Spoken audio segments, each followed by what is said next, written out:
So hello and welcome back to this second video unboxing of Harakiri Blades of Honor, and this time we're going to be looking at all the miniatures. As the game comes in two boxes, so let's get into this miniatures box, and already we can see it's packed right to the brim with miniatures, and there's all the dice and the little plastic ID rings as well. That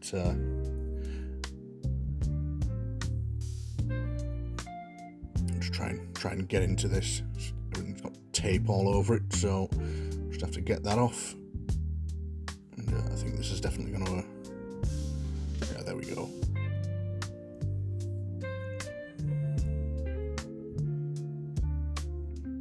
Hello, cat.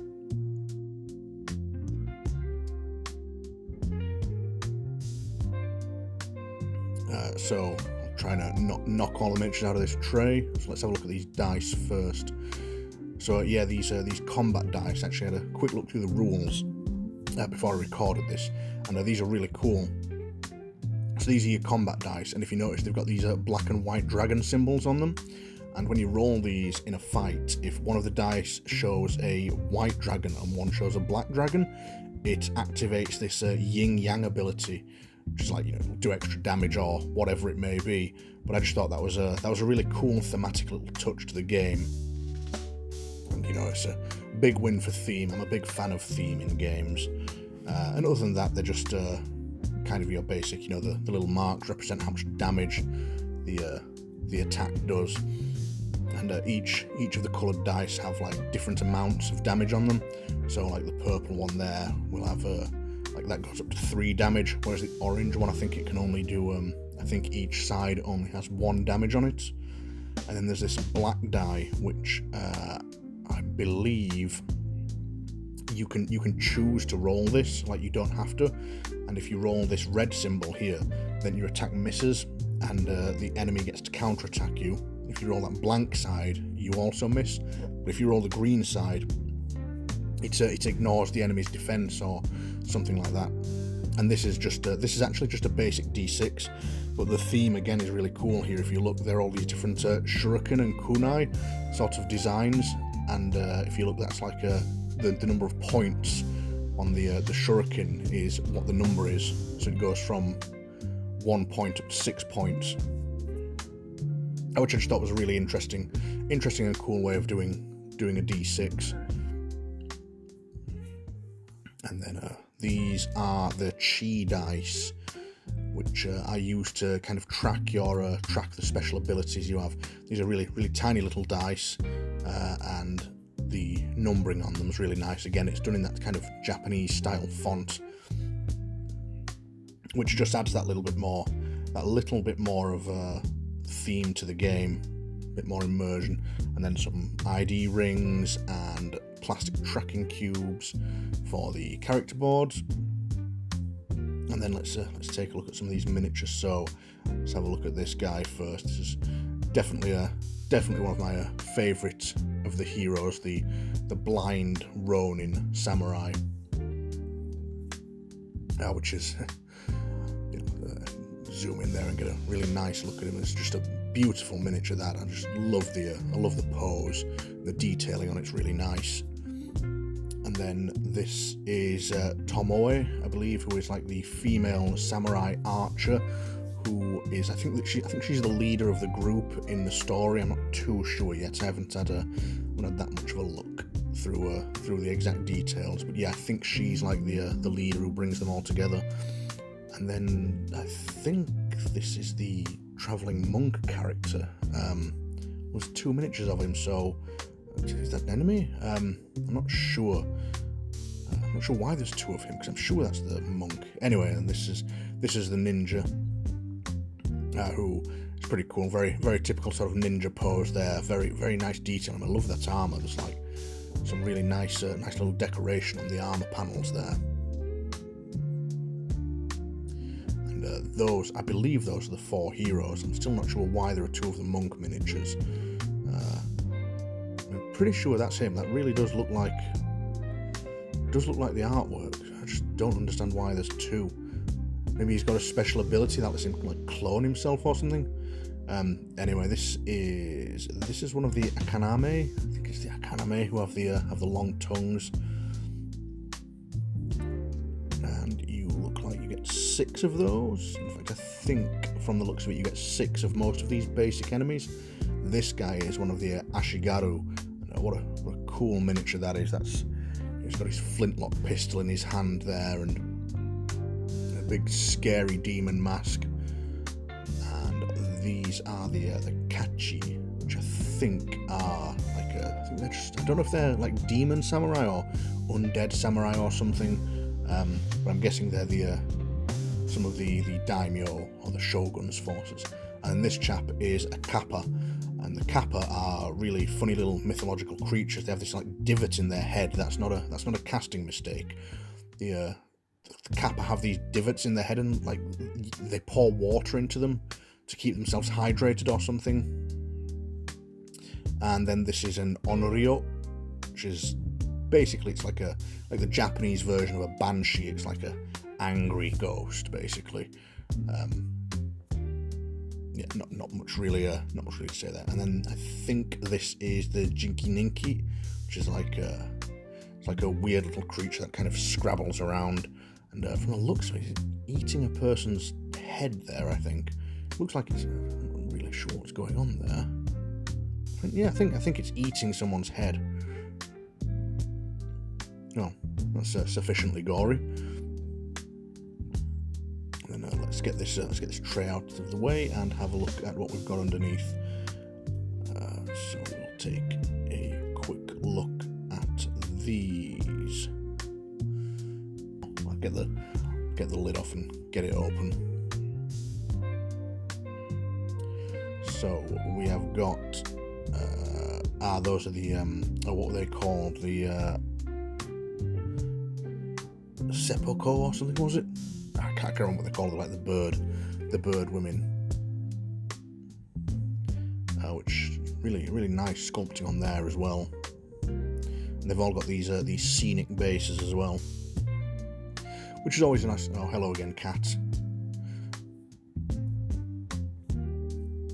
Whenever she sees me playing with any kind of box, that's suddenly the box she's interested in.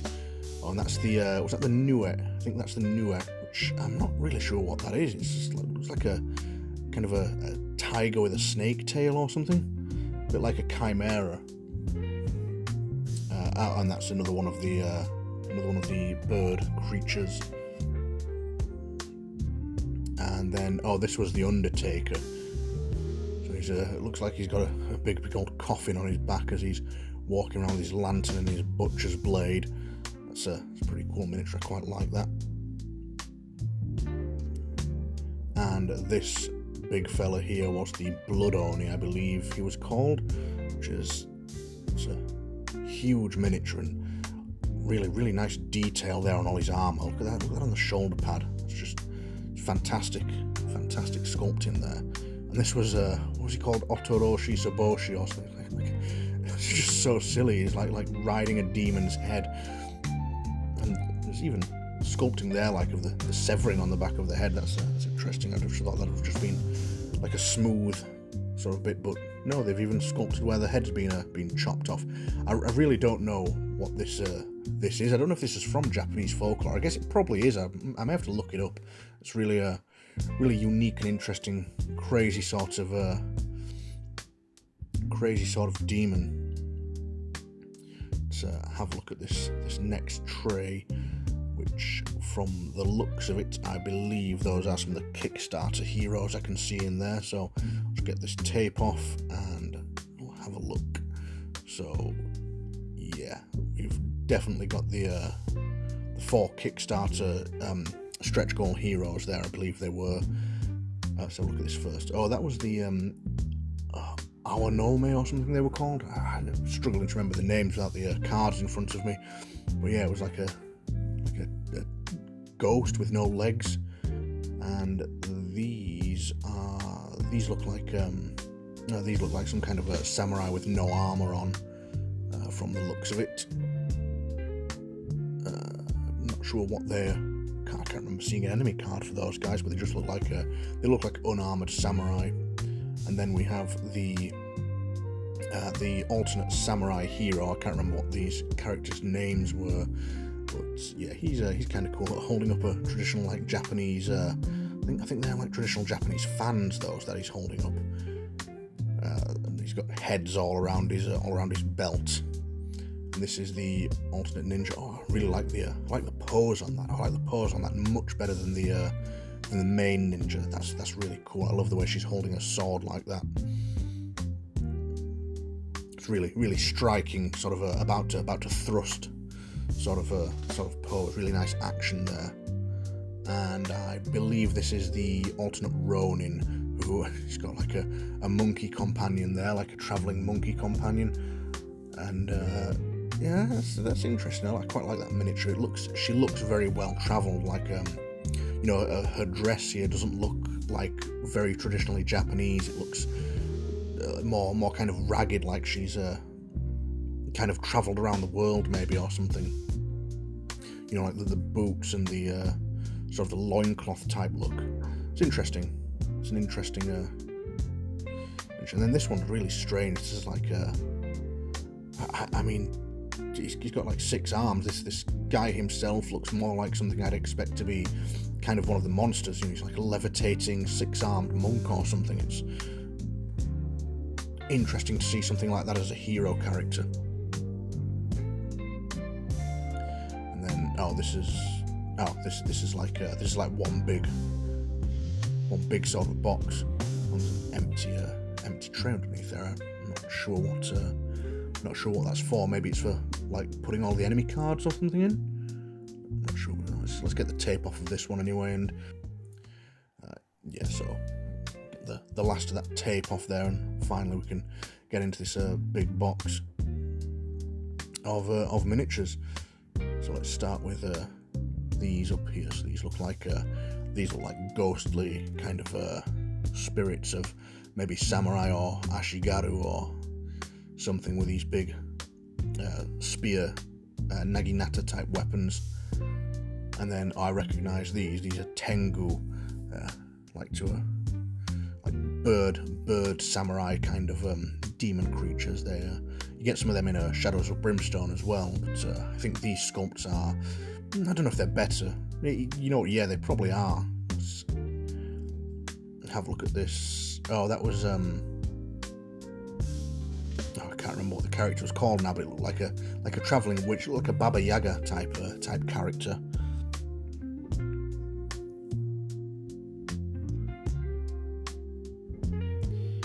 And we have got Master Splinter here.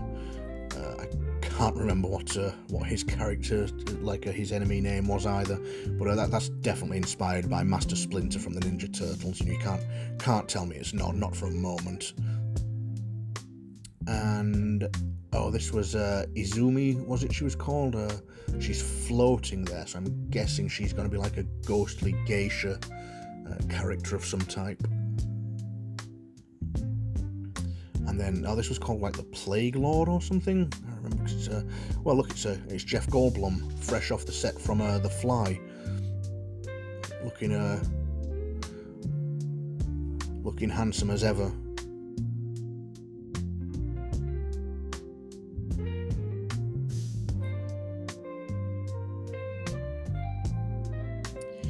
And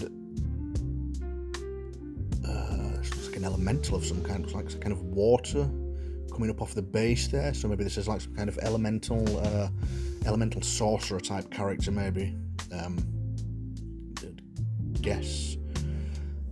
And this is, I'm not sure. It looks a little bit out of place. It looks like maybe this is some kind of Western mercenary or something.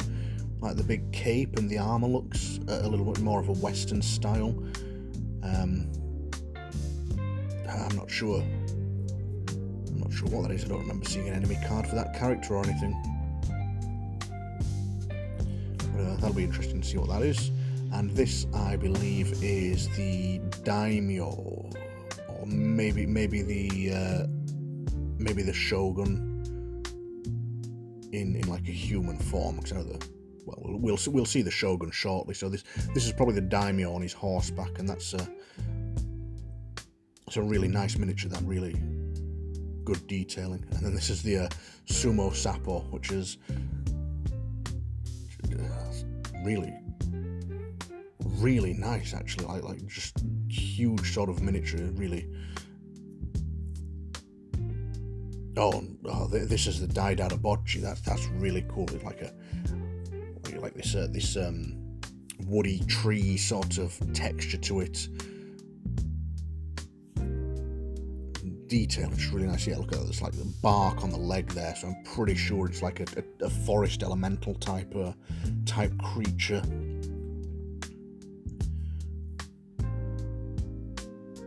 And then the Shogun himself, the huge. Let's have a look. I think this is the Shogun, like in a smaller form. I'm sure we get 2 miniatures for him. I think there's like this kind of human form of him, and then like the big demon form, which was sort of the big selling point kind of model of, you know, here's a miniature that's not really a miniature, it's a statue. What's going on? He's not coming out. What's he stuck in there with? They glued him in here or something.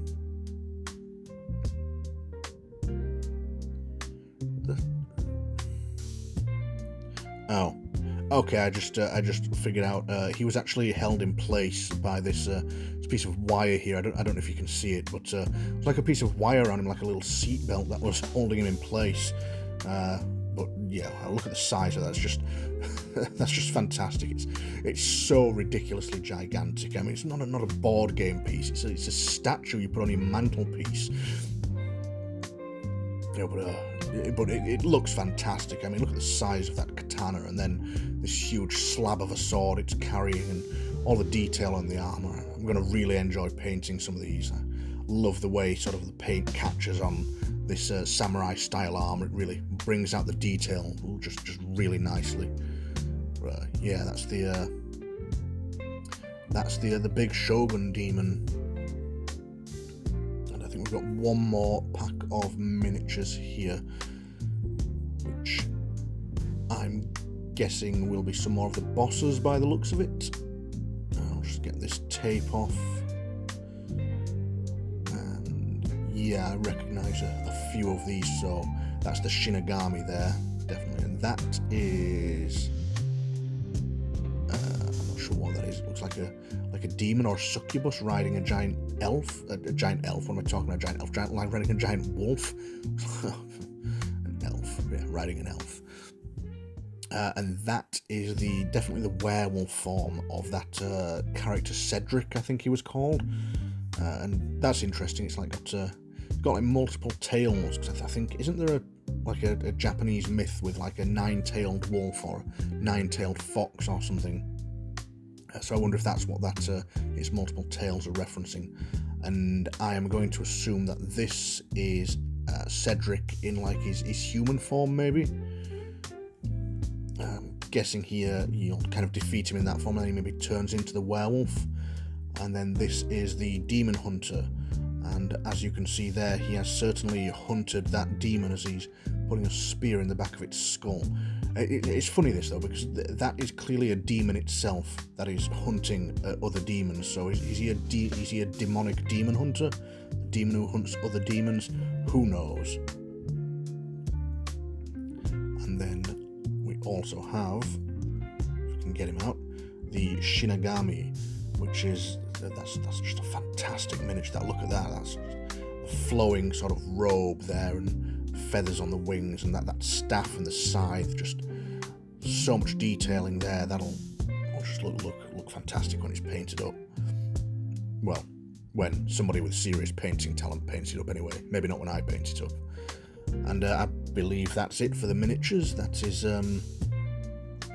is pretty much everything there is to see here. So, yeah, some really nice miniatures there. You definitely get plenty with this game. I can't say it scrimps on its content. It certainly seems to have there's certainly a lot with it, and these miniatures, again, they just are really nice sculpts. So that's it, so I'll get all this packed away, and that is the second part of this unboxing, and I hope you've enjoyed seeing what is inside these boxes for Harakiri Blades of Honor.